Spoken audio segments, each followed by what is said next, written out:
we say the cafe, because our reference was the 20th century, the 20th century, but in fact, it can also be thought of as a salon where people come together to discuss about the most important issues in their field and also in the world. Now, as it happens, before that, I mean, you're being recorded. I hope that is fine with you. Forgot to say that, but you all got the message. Anyway, coming back to the main line. So we decided to give our distinguished annual theory lecture. It's almost an award. It's almost another honorary doctorate, Raewyn. We decided to give it to Raewyn Connell. Raewyn Connell, who has been with us for a very long time, born in 1944, Professor Emerita at the University of Sydney since 2015. And I think we can easily say that she is Australia's most famous sociologist. The Australian Sociological Association launched something like the Raewyn Connell Prize, which was not awarded to her, but is awarded every 2 years to most promising colleagues in Australia. Now, the field of work of Raewyn, for those who know her, is critical theory, not, let's say, in the narrow sense of the Frankfurt School, but basically in the sense of the New Left in the 1960s, which were really formative for her. Social theory and sociological theory, but I think what most people know her for is her work on gender theory, masculinities, and more recently on post-colonial theory. In her work, over 5 decades, because remember when I told you that she was born just immediately, no, not immediately, actually, right in the middle of the war in 44. So this is a long career we are looking back to. So I'll just go over some text, some titles, some book titles. First one, very actual, published in 1967, Politics of the Extreme Right. Second one, decade later, Ruling Class, Ruling Culture, Studies of Conflict, Power, and Hegemony in Social Life. A decade later, Which Way is Up? Essays on Sex, Class, and Culture. 1995, which threw her into prominence, Masculinities, because she opened up a whole new field of research. 2007, Southern Theory, one of the first post-colonial takes on social theory. More recently, The Good University in 2019, which shows her work and her engagement with labor politics. And no, this was in fact, this will be the occasion of our Café tomorrow, is a book which I picked up in Australia during the World Conference, which is called Research, Politics and Social Change, which is very much a Raewyn Connell reader with selections of text there going back different decades. And usually, I mean, with an early one, comparing it to a later one with nice introductions each time. I think what we need now, Raewyn, as you're getting a little bit older, I would say a Festschrift. Perhaps it's coming, but I think it would be an excellent idea. So when we look at the themes, class structure, I mean, in Australia, but not only, neoliberalism and labor relations, that is in fact the core of your work, or certainly where you started with. Gender, I mean, they're also related to structures, because I mean, structure was and is a very important concept in your theory. So gender kind of is a combination of 3 structures, which is power, labor, and then also the sexual emotional relations. Masculinities, the other theme, as kind of a substream within the gender theory, which with a concept which, how would I say, went around the world and even more, which became in fact the founding text of the new field of masculinity studies. It's a concept of hegemonic masculinity. Southern theory, which is very much a sociology of intellectuals and international division of labor, of knowledge, with an impressive overview as a result of a whole decade of reading up, of scholars, intellectuals, sociologists, politicians from the global south. Theorist. When you look at her work, there's also a lot of work that is being done, not just in social and sociological theory, but also in applied sociology, which is policy-oriented. That's where the question of justice always comes in. And also empirical research with like history interviews. This is, if you want, the objective context. I think what is very important for all of us who know Raewyn personally or who have followed her career over the last, well, decade, for some perhaps a little bit longer, is really on a subjective level something which I usually call the anthropology of admiration. I mean, when I said that she was working in the tradition of critical theory, that is absolutely correct. Looking at social structure, but for her, most important is not just pointing to the structures of oppression and domination, but also to the practices. Had we been in the 90s, of course, we would have mentioned Giddens, but structures and practices, and more particularly the transformative practices. And that is also where her work on education will come in. We have Remy Lowe, who's here present, and will be able to say much more about that tomorrow.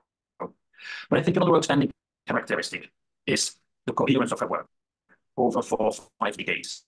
I mean, coming from the New Left, then of course with the gender feminism, gay liberation movement, the clarity of her work, I mean, the clarity of her text, which is also quite aggressive, and I would say the integrity of the person. In Raewyn, there is no difference, well, there is a difference, of course, but there is continuity between the thinking, the writing, the practice, and the life. When you read Raewyn Connell, it's a bit like reading Judith Butler. You immediately feel that underneath there is a person, who is writing, who is a person who is thinking, who is a person who is engaged, who is concerned with the world. And what we know from her engagement with the world, with the students, with the world, and so on, that is what we find in her text. The persons, the commitment, the politics. From the very beginning, she was studying up, as she said. Studying up, which means looking at the elites, because if you want to understand the power structures, you don't do, like I did before, I would say, look into the proletariat, which you also have to do. But studying up is looking at the elites and seeing what they are doing. This is basically the interlocks and so on. But you also have, and that's what she's been doing for the last 20 years, she's been reading around, if I can say it like that. Learning languages, I mean, apart from French and English and Italian, also Spanish and Portuguese, but precisely, I mean, this capacity to take in different views, I mean, whether the Sharia in Iran, whether it is the colonial movement in Latin America, she's just there reading, learning, and this is the most amazing thing, this capacity, in fact, to take in new perspectives. The people who know with hermeneutics is that every time you take in a new perspective, it's a new world that is opening up. That's exactly where Raewyn is. Her engagement is also clear. I'm thinking here about an event just 2 weeks ago, the World Social Forum in Nepal. And indeed, I mean, she was again, I mean, theorizing at the same time, engaged, committed, and very much in person. I still remember the text I read, which is on your webpage, which is about supervising PhDs. It was a text which was written, and where you see the incredible seriousness she has in the engagement with her students, with her PhD students. And people know, people have been in touch with her, emailing her, inviting her, and Raewyn is always there. And I think that is a very, very good reason, I mean, to give her this prize. Because indeed, let's face it, we are public servants. And I mean, if someone has been serving the public for over the last decades, it's certainly Raewyn. So that's why we invite you. We're very happy that you're here, Raewyn. We're also very happy with the people who are here. And now I pass the floor to you. You will give a lecture today with the title Theorising to Some Purpose. You have all time you need. And then tomorrow, as I said, we will open the Theory Cafe, and we will do that have invited different scholars. I mean, Tonsley will take over, will be the master of ceremony. But we will have Rino, who's from Sydney, and who's a specialist in education. We will have also Michael Neuser from Dortmund, who has been working on gender and masculinities for most of his life. And we will also have here from Rio, Maya. I don't know he's already here. He's been working with Jean Capujon, Marcelo, Maya. He's been working with Raewyn also for the last 10 years or 15 years. So theory. So nice panel. That's for tomorrow.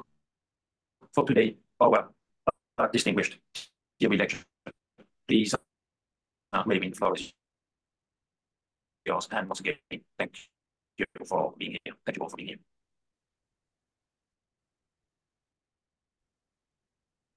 Good.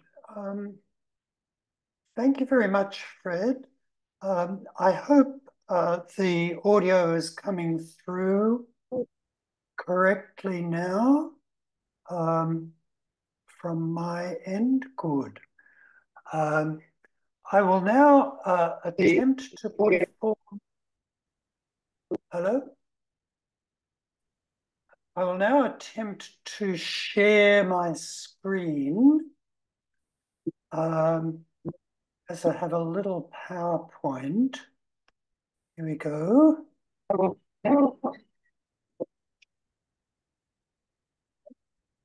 Share. And I hope that is coming through correctly. We're still having some difficulty with the audio, but I hope this will be enough to go on with, and that we are, I think we are still recording. So I will go ahead and we'll hope that all the technology settles down. So this is me. This is where you can contact me if or see my stuff. I'm on Gmail, Raewyn.Connell@gmail.com. If anyone wants to be in touch. So greetings from Australia. I'm speaking to you from lands whose traditional custodians are the Gadigal people. This is land that was never ceded to the colonizers, simply occupied by force. And the issues that were set up from the very beginning of colonization that led to the settler colonial state of Australia are still with us, including a very exploitative and fundamentally careless attitude to the natural environment. So here's a picture of Australia indicating one of the problems. Australia, as it is now, Australian society is a kind of threat to the world. At least we are, although only a medium-sized country in population terms, in terms of per capita environmental impact, including contribution to global warming, we are right up there with the worst. I will come back to that theme at the end of what I have to offer. So my topic, my title, Theorising to Some Purpose, is meant to signal that I'm wanting to raise questions about the nature of theory and activity. I want to start out with something that I guess everyone among us has, that is the theory shelf. Most working sociologists, I think, have a shelf of books and journals a bit like this. This is mine, or at any rate, a couple of shelves of my expanded theory shelf, which is in our bookcase, of course. And in the conventional theory shelf that most of our colleagues will have, we've got an eye full of that. We'll go on. We'll have the three founding fathers, perhaps on the bottom shelf now, who knows? But also, as you'll see, the modern masters, the Habermas's, Castells, Gouldner, and so on and so forth. And then we'll have some theoretical work from specific fields that we're interested in or actively working in. You can see there some of my readings in, for instance, Southern theory, or in political sociology, a couple of my fields of interest. Now, it will surprise nobody to know that most of the titles on my theory shelf, I would think in most people's theory shelves, are pale, male, and stale. The three founding fathers, of course, all thoroughly dead. Almost all, and almost all white. So it's an indication of the social milieu, I suppose, that generated the kinds of writing and the kinds of publication that we come to think of as social theory. And some of the obvious criticisms, the criticism from feminists and from post-colonial thought, and from non-white sociologists have had an effect. So in the textbooks that are now being brought out, especially written by colleagues in the United States, we're likely to also to see among the classics reference to, let us say, someone like Jane Addams. This is a picture of Jane Addams on the hustings in the women's suffrage movement. We might also see reference to W.E.B. Du Bois. Though you may not recognize this picture, it's one worth knowing about. This is a photograph of Du Bois as an old man when he was being prosecuted by the United States government for a kind of seditious activity, in fact, for refusing to provide the government with information about the Peace Information Center, of which he was one of the directors, signifying, one of the last stages in a long and very active career of political activism, as well as sociological writing. So the three founding fathers are now being expanded a bit. The theory shelf might have more women on it, might have more people of color, to use the American term again. But yet a problem remains, and that is, if you like, the shelf itself.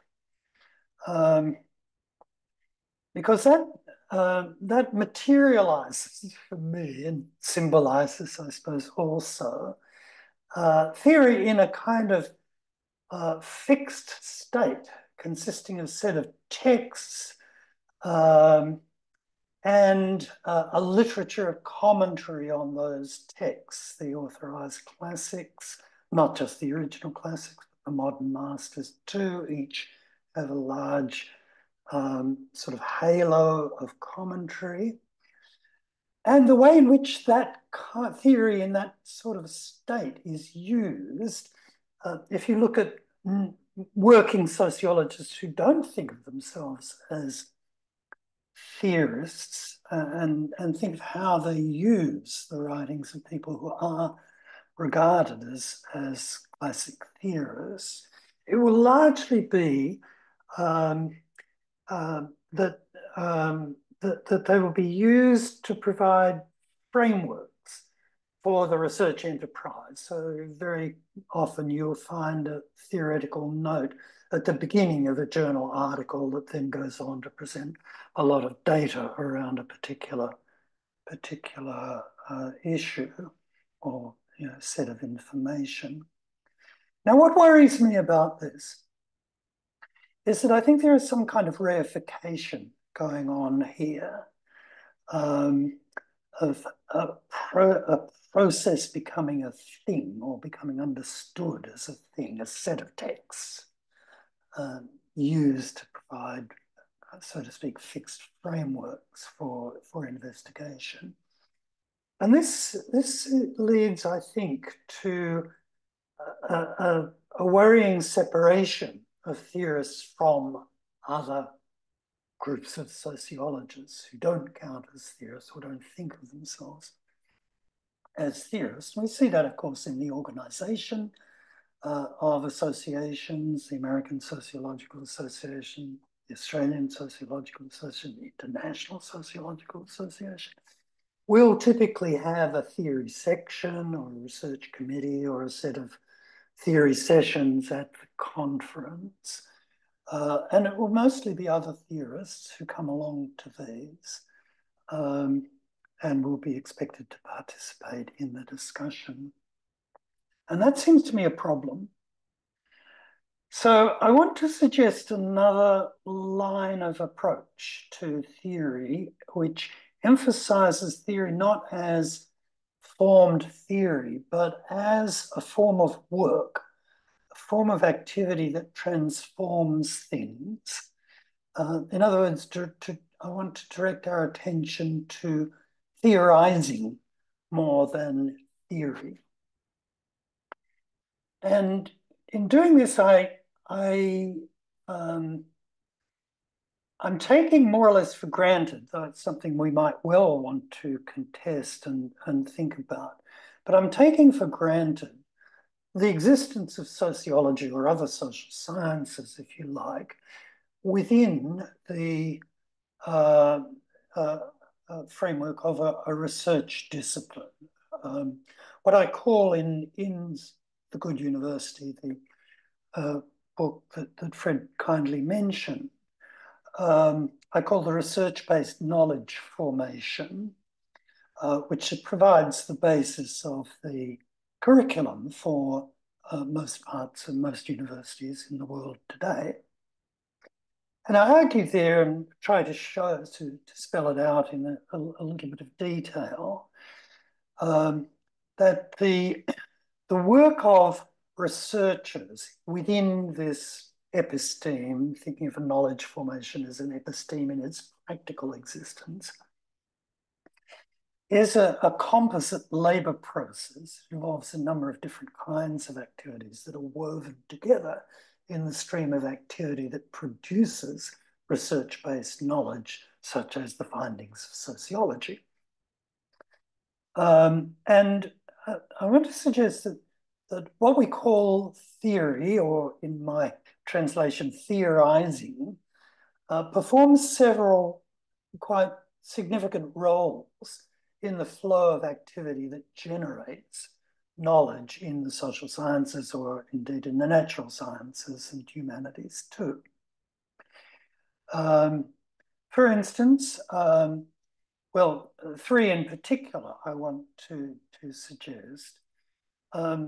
Theorizing performs the task of patterning, of finding the patterns, seeing relationships, identifying and naming relationships, and thus generating concepts. That, I think, is a really vital part of the labor process of producing research-based knowledge. And that's something that theorizing is very active in. The second kind of task that theorizing is active in is what I call critique, which is not just in the sense of critical theory, in the sense that's familiar to all of us, but it's critique directed to the whole of the archive of knowledge that one is building on in developing a research-based knowledge creation process. So the function of critique in this context, in this labor process, is to identify what's new, what is, if you like, surprising in the research that is going on, what it is in the current discovery of material, research-based findings, application of the methodology, and so forth, that actually moves the field of knowledge forward from where it was when the process, the work started, to where it has reached once we've taken account of the results of the research.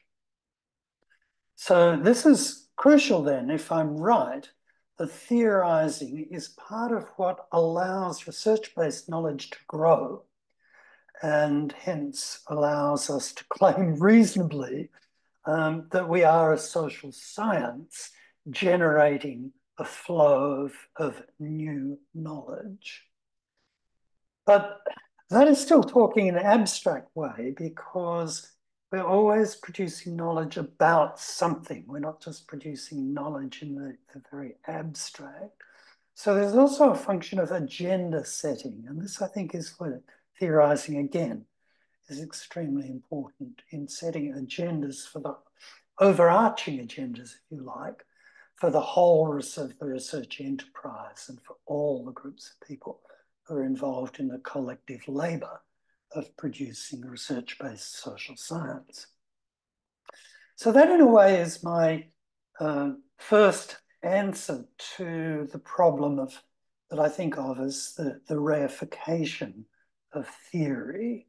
We de-reify, in a sense, when we recognize theorizing as an activity within knowledge making as a whole process, within the whole set of activities that make up the collective work of research in any given discipline.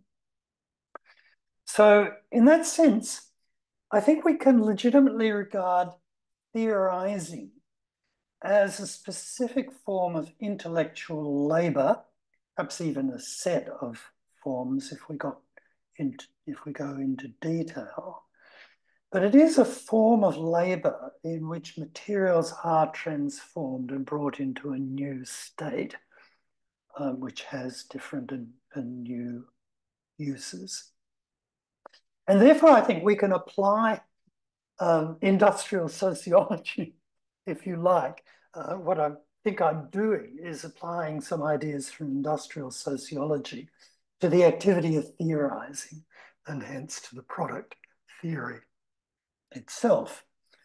And if that is making sense, if I'm not talking completely through my hat, then we can apply the familiar move in industrial sociology that where there is a labor process, there must also be workers, and there must also, where there are workers, there is a workforce. And where there is a workforce, there are workplaces. And we should start thinking about theory in these terms too, I think. Now, for most of us, the workplace is easy. It's a university. Most of us work in the university realm, or if we're very lucky, and maybe for a limited period of time, in a research institute, which is really an outgrowth of the university system as it is now. Now, that is no mean country to be a citizen of. If we add up all the university systems in the world, we find that there are around about 200 million people in them. Not 200 million academics, but 200 million academics and non-academic workers and students all working away, all beavering away at this labor process of producing and circulating and learning research-based knowledge. So, you know, that's a fairly substantial industry that we are part of. But that industry, as we all know, has been going through transformations, has been going through ructions and changes. Now, I'm going to pause a moment there and go back to the next slides, which I missed in going through, to illustrate my observations about theorizing as labor with a couple of concrete examples. So here is one of my favorite intellectuals, Bina Agarwal, best known as a development economist, a feminist, socialist, and environmental thinker, quite a fascinating intellectual. And in her remarkable oeuvre, the one I was most blown away by is a book called A Field of One's Own. It came out in the 1990s. It's an amazing piece of work that tries to analyze patterns of land ownership, land holding, and land use in relation to gender, specifically, of course, the position of women, hence the reference to Virginia Woolf in her famous essay, A Room of One's Own, in Bina Agarwal's title.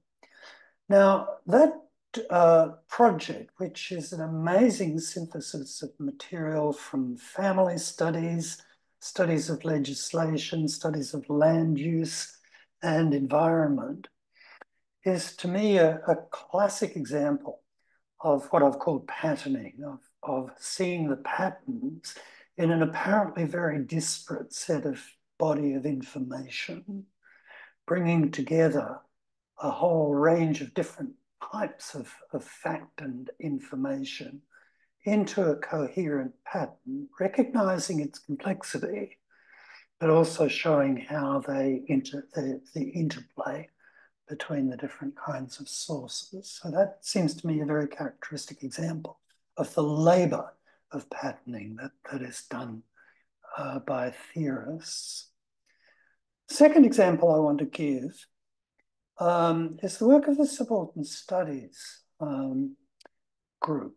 And in particular, of course, the work of Ranajit Guha, the original editor of Subaltern Studies, who is reasonably usually thought of as a historian, a social historian, and a political, cultural historian, perhaps.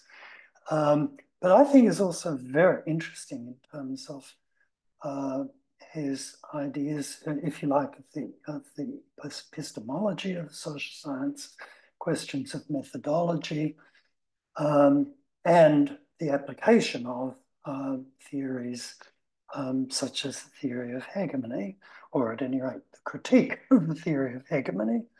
One of the really striking features of the Subaltern Studies group was the way they reworked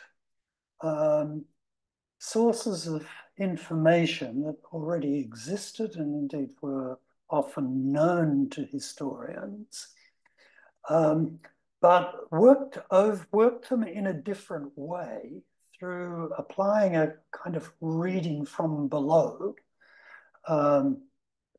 approach to the materials that often from external sources provided information about the world outlook of the subaltern classes within the history of British colonialism in India. Most strikingly, of course, the Rising of 1857.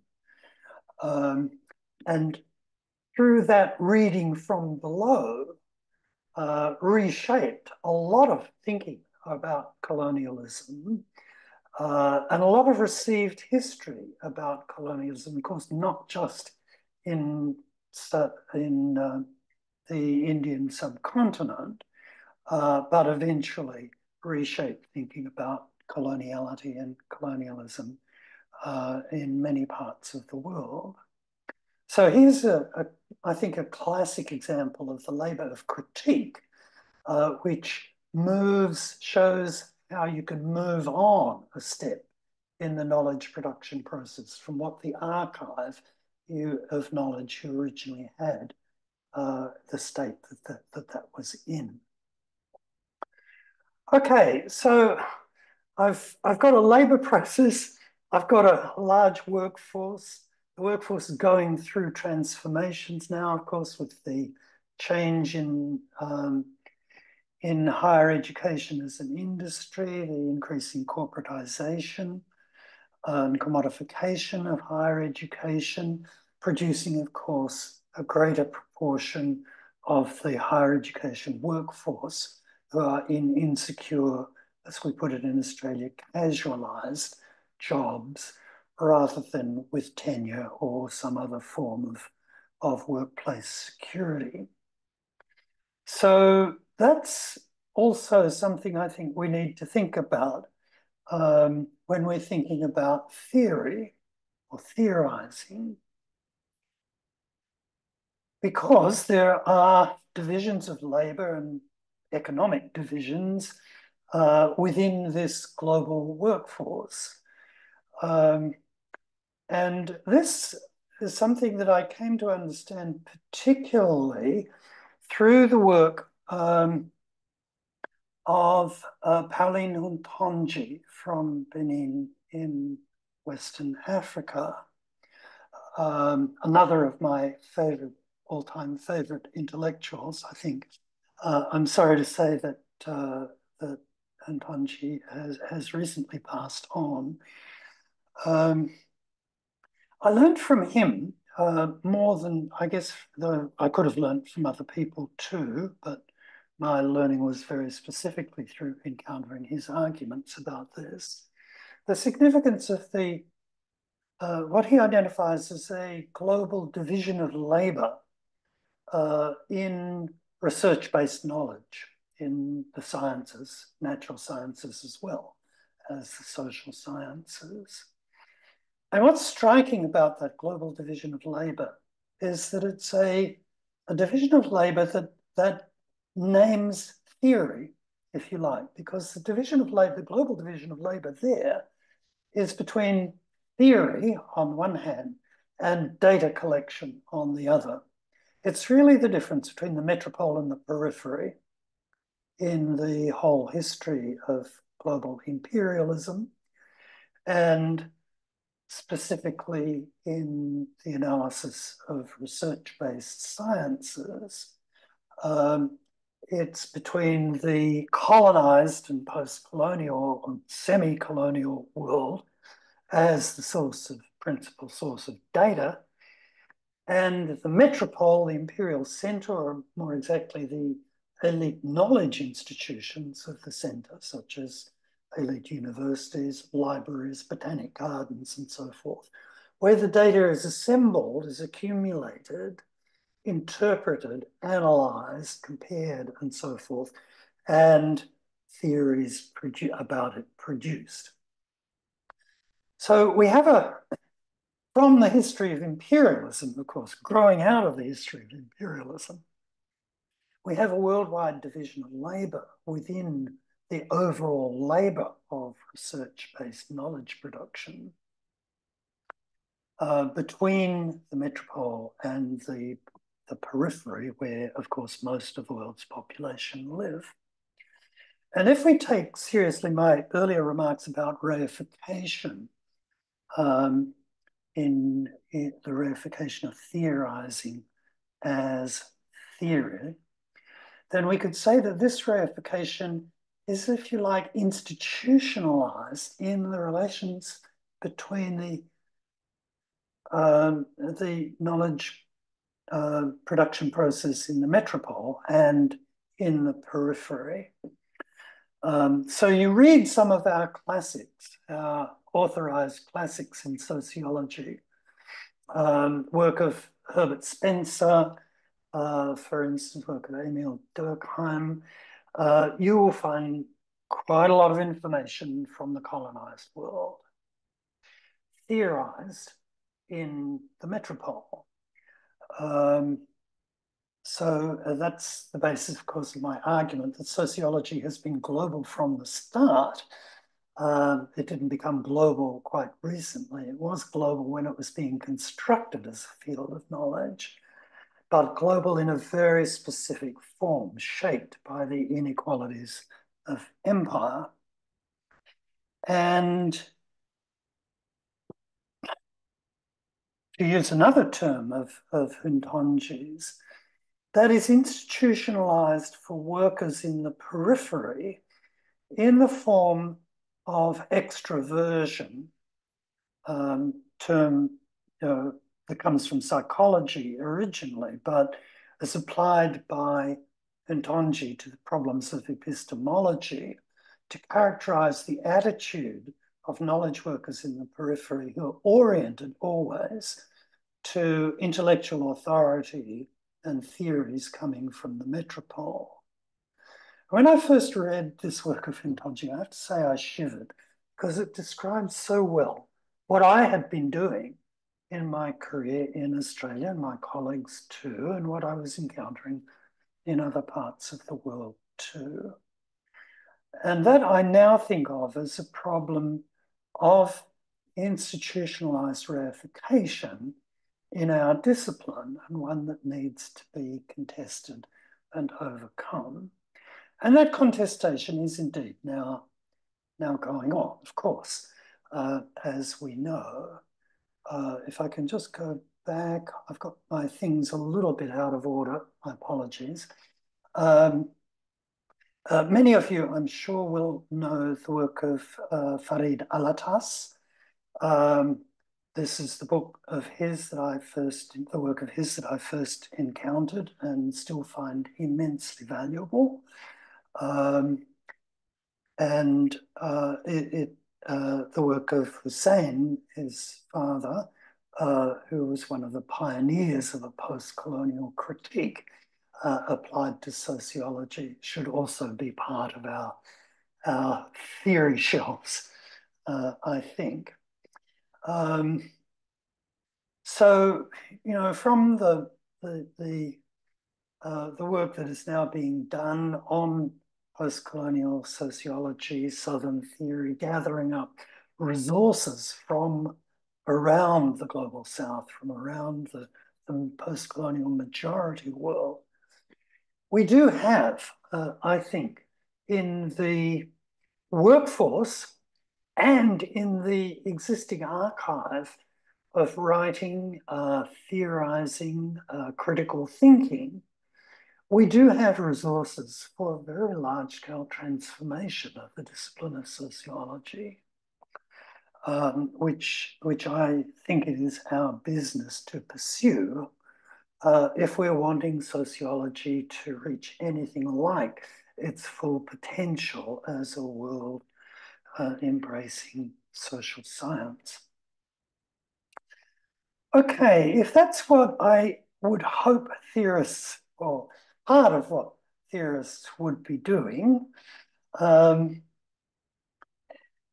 who are we speaking to? Okay, if we have output, we write books, we write journal articles, we speak online. Who are we speaking to? Who is our audience? And better still, who are we dialoguing with? Who are we not only speaking to, but hearing? Well, I point to two groups, I guess, or two categories, if you like, of people that we are or could be in dialogue with as people engaging in theorizing. Firstly, the other participants in the research-based knowledge formation, who that means essentially the inhabitants of the academic world, of higher education as an industry and the research and publication enterprises that are associated with it. So that is the majority of people in the industry who don't think of themselves specifically as theorists, but are in the habit often of referring back to the theory shelf every now and again for some guidelines for what they're doing, or methodology, which I really think of as part of theory, or are directed to it, for instance, students being required to read some of the theorists or to do a theory module in their program, in their curriculum. So this is a group with whom we share a collective practice. We often write for the same journals. We may skim most of their articles, perhaps, but they're there. We're in the same syllabus, both people who think of themselves as theorists and people who don't are still both there in the Sociology 101 textbook. That's our professional world, if you like, and the activities that go in it, the production of journals, the editing of journals, production of journal articles, creation of syllabuses, the actual teaching, examining, and so on and so forth. These are our collective practices in which theorizing necessarily has quite a substantial presence. Okay, that's our intimate partners, if you like. But we hope, I guess most sociologists have a hope of speaking beyond that purely professional world. We want to get out into a wider world, or at any rate, we want our ideas to get out into a wider world. So we want to speak or to have a presence in relation to institutions like policy making, sections of governments. We might want to, if we're engaged in social gerontology, we might want to influence something about old age policy. If we're interested in gender analysis, we might want to influence what's happening around the attempts to prevent domestic violence and so forth. So there are the institutions that we want to speak to and hopefully dialogue with in some way. Then there are the professions who are in their everyday labor doing things that sociologists do or can speak about. So one of my fields of interest has been the sociology of education. And therefore I think of one of my audiences or potential audience or desired audience is school teachers, a large group of intellectual workers who, if I do it right, if I'm succeeding in the kind of research effort I'm intending, might be able to use my ideas and findings in their own professional practice and doing good things for the kids in their classes. Another really important professional audience is health workers. Sociology, has a lot to say about health issues or about the determinants of health, social determinants of health, to use a phrase from health policy that is I know, debatable, will do. So doctors, nurses, dentists, but also the many allied health professions, moving out into counselling and applied psychology. These two are groups who can often use sociological knowledge and ideas, insights, in their own labour, if we can make it relevant, make the knowledge relevant. And then beyond the professional world, there are people dealing with social issues, issues about which sociology can speak, who are engaged in trying to transform something. Labour organisers, for instance, working in the field that industrial sociology speaks to, and indeed other areas such as gender studies may have a lot to say about the work that labour organisers have to do, or the campaigners around domestic violence, people who are actually trying to change public opinion about that and provide resources for the particularly for the women and young people who might be objects of domestic violence. So these are audiences that we like to have, that we sometimes can have, but we also need to dialogue with. And that, I think, is another argument, if you like, for loosening the gatekeeping function around research-based discipline, for providing many opportunities for forms of knowledge that are not necessarily organized in our professional format, nevertheless to come in to dialogue with the research-based knowledge we're attempting to produce, and perhaps transforming our own ideas also. So that's my picture, if you like, of theorizing as labor, as work. And I want to wind up my thoughts with a few thoughts about agenda setting, which I've suggested as a kind of overarching function of theorizing, which might affect the way the whole business of producing research-based knowledge about society would work. We want, I'm sure, in whatever our particular field of specialization, we want sociology that matters in the world. And I try to give a little bit of specificity to that idea of sociology that matters. I'd say it involves two things. One is that it involves a concern not just with social action, but with the consequences of action. And that, I think, can be a theoretical problem.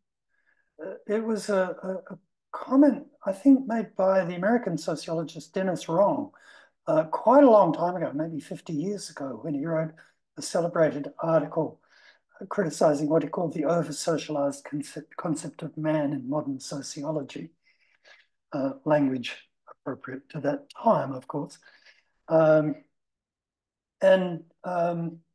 identified the reigning sociological framework of the time, which of course was structural functionalism, as something that showed perhaps how people were brought into the social world, poised for action, but never actually doing anything.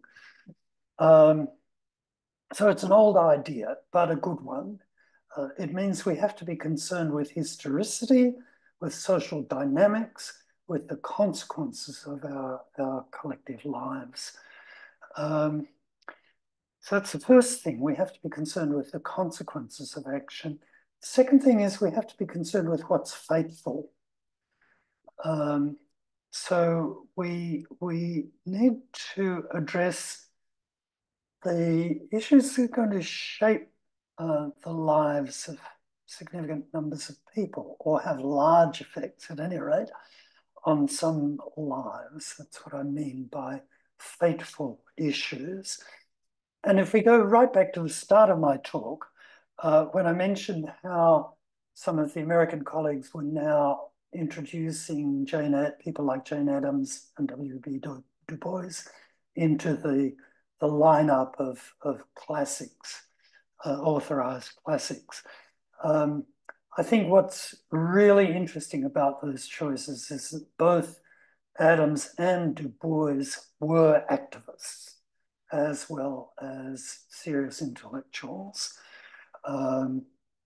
And the pictures that I showed you of them were chosen to make that point.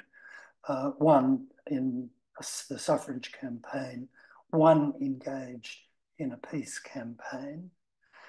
So that's my concept of sociology that matters. It's concerned with the downstream, it's concerned with what's fateful for people. And I'm now going to try and make this a little bit concrete by giving 4 areas that I would love to see sociology paying more attention to and people doing theorising, engaging with more extensively. The first of those issues, the one that's obvious to all of us, which I've already mentioned in mentioning the work of Bina Agarwal, is the disastrous relationship between contemporary societies and the natural environment, of which the headline at the moment is about climate change, but that is certainly not the only massive worldwide climate disaster building up. Think of ocean acidification and so forth. The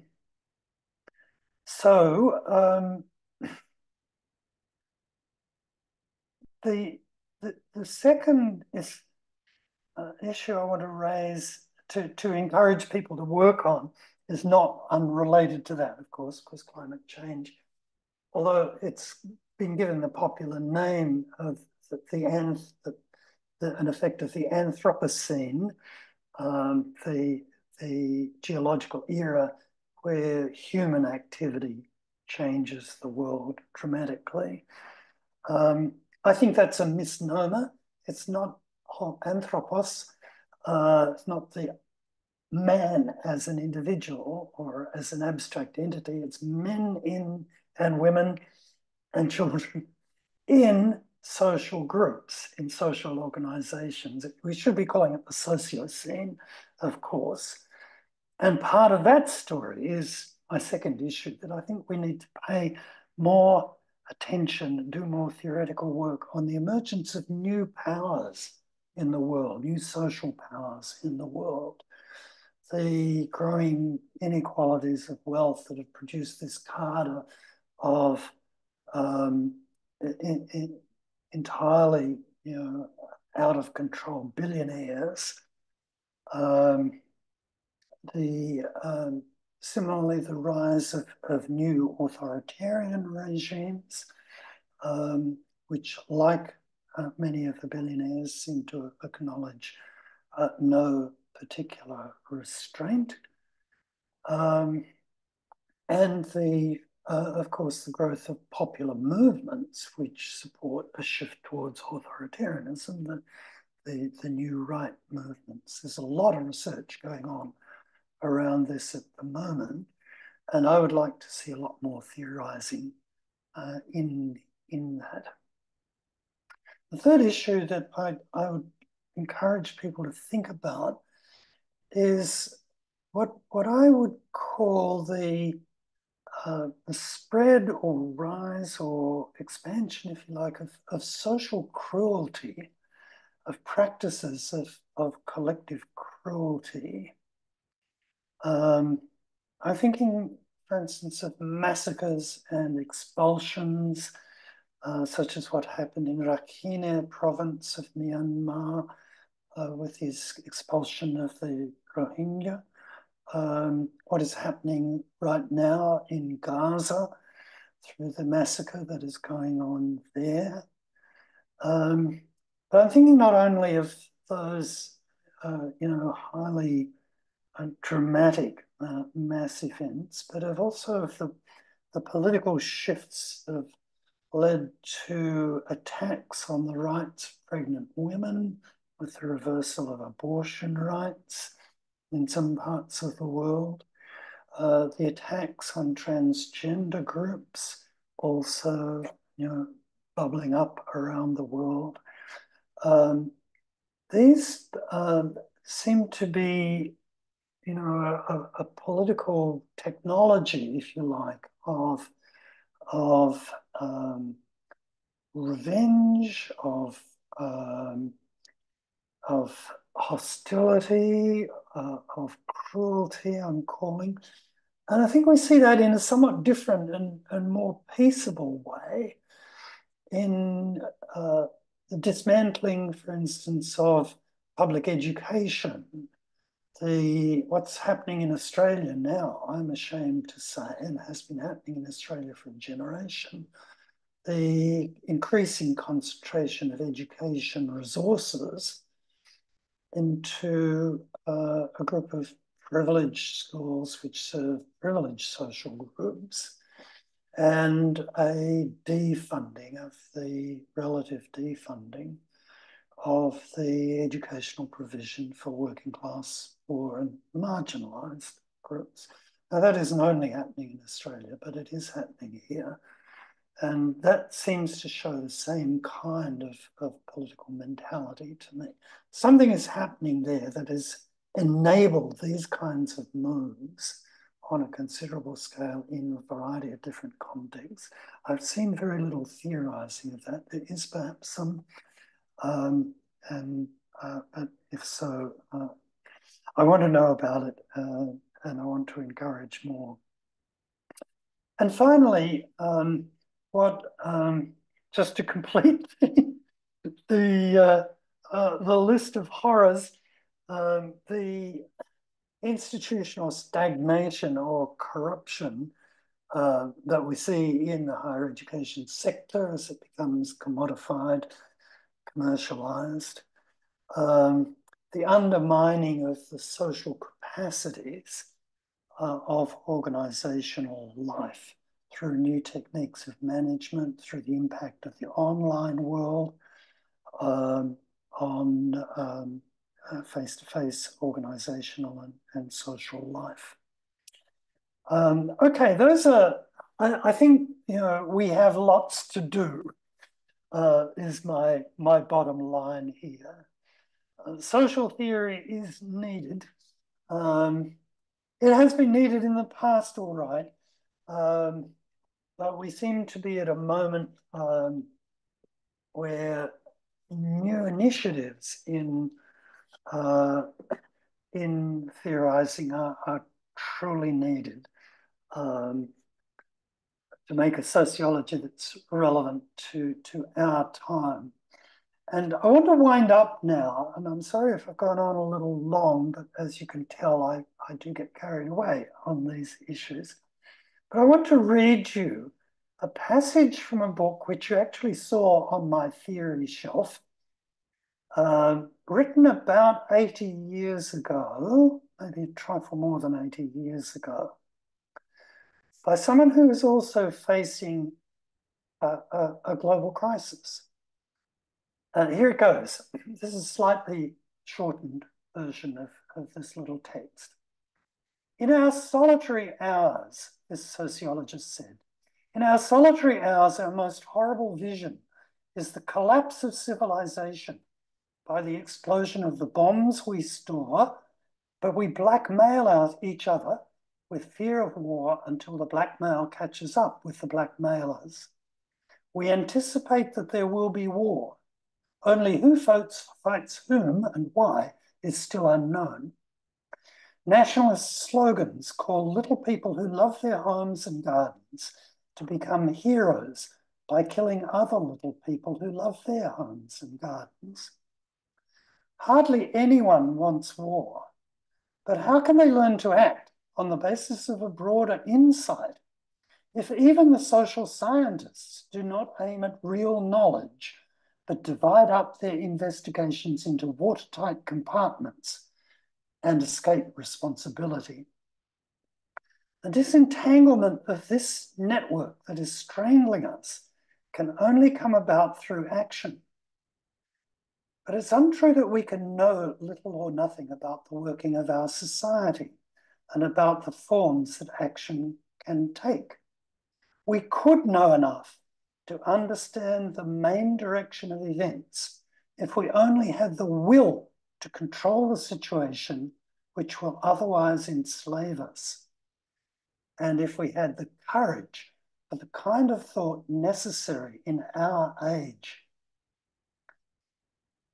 I don't know if you recognize the author. That is Karl Mannheim.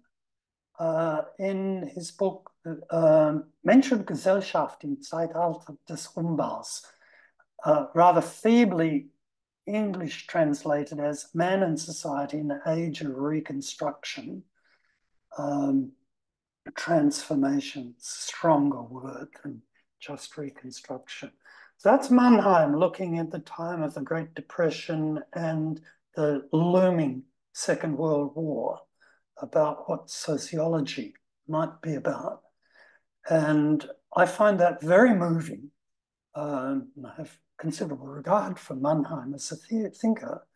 I find that very moving and very apt to the situation we find ourselves in now too. Thank you.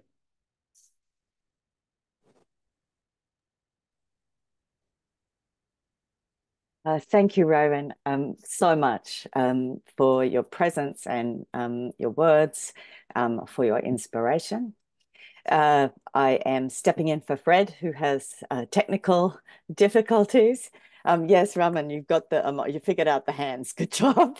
So an applause. Thank you so much. And I am aware that we are meeting again tomorrow morning for me, but evening for you as it gets darker in Sydney and lighter here in North America. And so we thought, because it's such a nice sized group, that we could take a few questions. Oh, Fred, you're back.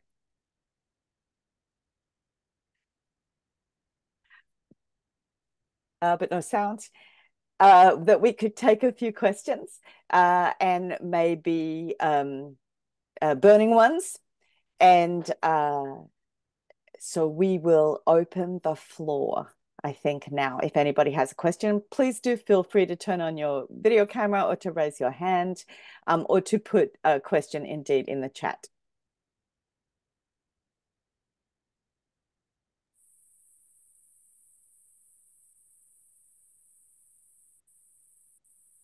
I'm really interested in the big thing that's coming, of which we have no answer, whether it's gig workers or the entire working force, algorithmic control. And that's where I think, while all the journals, the management field are writing a lot, we as sociologists have a lot to say, because it's an existential question that's shaping our choices, cognition, decision, and also a form of tyranny. Absolutely. I think you're right, that it's very closely bound up with the rise of the if you like, managerial prerogative, the feeling of the right solution to every problem is top-down organization. There is a kind of authoritarianism, I fear, that has crept into the higher education sector with the commodification, which is ironic given that, the market is supposed to be the haven of free choice and lack of control. But nevertheless, the truth is that we have a new group of power holders in the higher education sector, and they are not the academics, not the students, but the managers. So whether our struggles to reverse the casualization, the precarious situation of our knowledge workforce, whether they will work, whether they will have strong effects, we have yet to see. I'm a member of, that you might have seen on my opening slide, I'm a member of the National Tertiary Education Union in Australia, which is the industry union in higher education. And that union has been shifting, has been changing its focus because it had to, giving much more attention to casualization, to precarious workers. in higher education than ever before. And that's more difficult in countries where academic workers organize separately from non-academic workers, which is usually the situation in the United States. I know, but still, you can have cooperation in workplace struggles, even with separate organizations.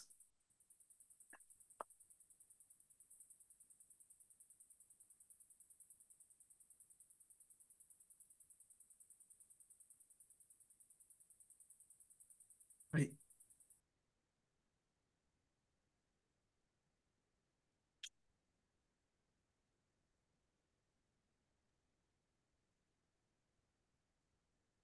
Lisa, by all means.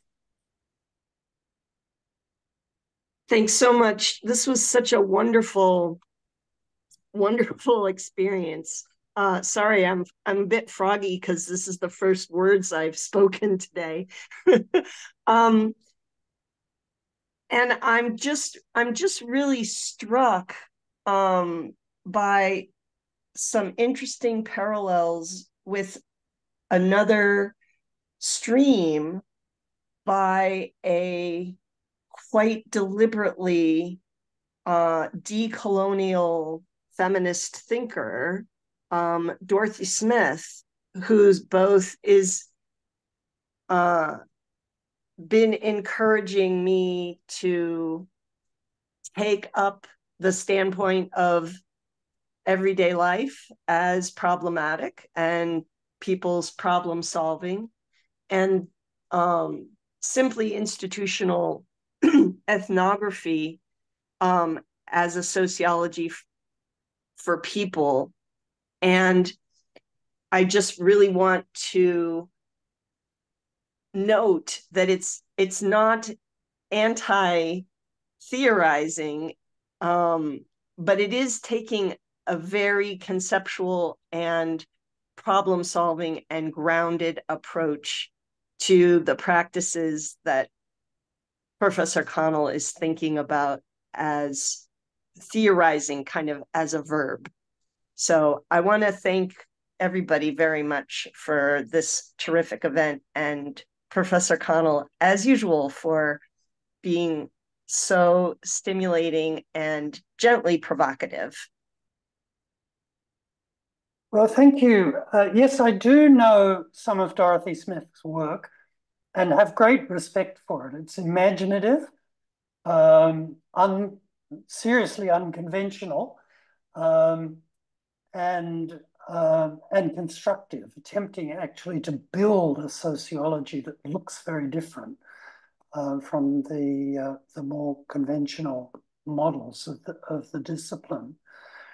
So for people who don't know Dorothy Smith's work, I would reinforce the point. This is really worth looking at as a potential model for, when she, of course, worked it out from a feminist standpoint initially, but it can be applied in other ways too. And I think you're right to think of that as a resource for post-colonial, decolonial thought as well. Thank you. Please, sorry. Yeah. Hello, Raewyn. So glad to see you from Beirut. Raewyn, let me start by citing Abdel Wahab Effendi, a Sudanese political scientist based in UK historically, in a long article recently showing that genocide studies is completely blow up post war on Gaza. That it become so politically and ideologically divided among scholars of genocide studies. If I tell you my experience as a professor here at American University of Beirut, I would summarize the situation today is that the impossibility of social theory, neither a southern nor if you like, a universal one. It's a kind of a regression after my Lebanese students, but not only Lebanese. They feel that they should throw liberal values with throwing the baby with the water bath, and throwing liberal values with now, if you like, the position, Western, generally speaking, Western position vis-a-vis supporting the genocidal war in Gaza. So, so if you like, I would like to comment in this impossibility of social theory today. I mean, this is terrible. If you like, I never find myself defending liberalism, a kind of a humanistic liberalism, of course, socialistic liberalism, as today, because they want to throw everything as they see this polarization in the West. Yeah, I will stop here. That's that raises some very difficult questions about the project that we're involved in. I guess I would see a function for theorizing, even if it is impossible to get universal assent, universal agreement to it. And I can see also different trajectories, if you like, of rejection of liberalism, to the extent that liberalism is legitimately associated with the elite institutions of the global North and the political systems that have, funded and provided weapons for the massacre that's going on. One direction of movement away from that, I think, is what I described in the as the production of new powers. That is the emergence of authoritarian movements as a reaction against it. It's not the first time it's happened, of course. Karl Mannheim was talking about that also. And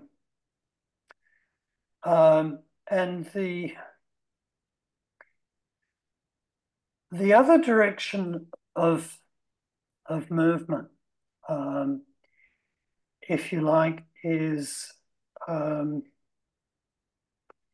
not quite sure of my language here, but an identification with the oppressed, which I think is, always the ethical basis of progressive politics, of socialism, or anything that I respect as progressive politics. And from that point of view, it's from within that, there is that line of flight or a line of departure from mainstream liberalism. There is still a role for sociological thinking and sociological investigation. In fact, maybe a more important role for it, because movements of or arising from situations of oppression are almost by definition lacking resources, are going to have to produce strategies that are well informed, that are effective, that are efficient in a human rather than an economic sense. And that requires knowledge of what's happening to them. I mean, it's part of my argument for Southern theory has always been there was always a Northern theory of imperialism, but the the colonized also were thinking about what was happening in imperial conquest. Of course, they needed to know what was happening to them. So they generated knowledge too. They generated ideas. And it's out of that movement, if you like, that anything valuable, I suppose, in the Southern Theory Project comes from. So in that line of flight from liberalism, I think there is a role for sociology, which will always be contentious in this world. And I guess I've come to terms with that. I'm never going to convince everyone. My approach, my colleagues will never convince everyone. But we can, I think, produce enough of an impact, enough knowledge to make it worthwhile and be useful. That's what I hope and pray anyway. Thank you, Raewyn. Yeah.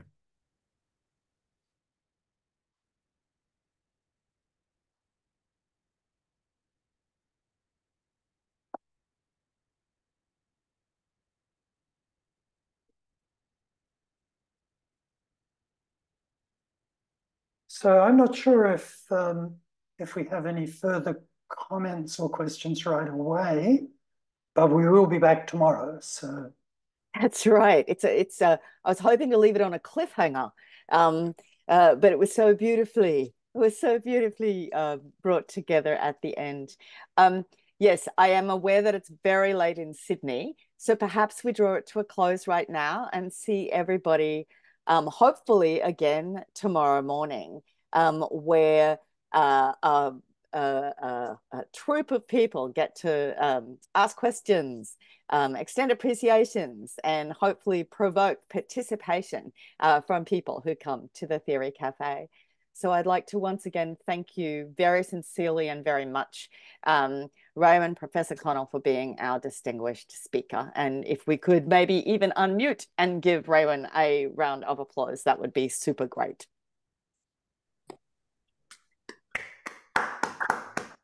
There we are, around the world, people. fabulous. All right. Thank you, dear. We'll see you tomorrow.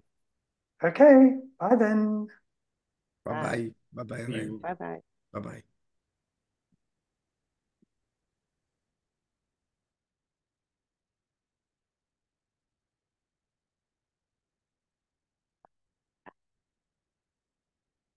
See you tomorrow.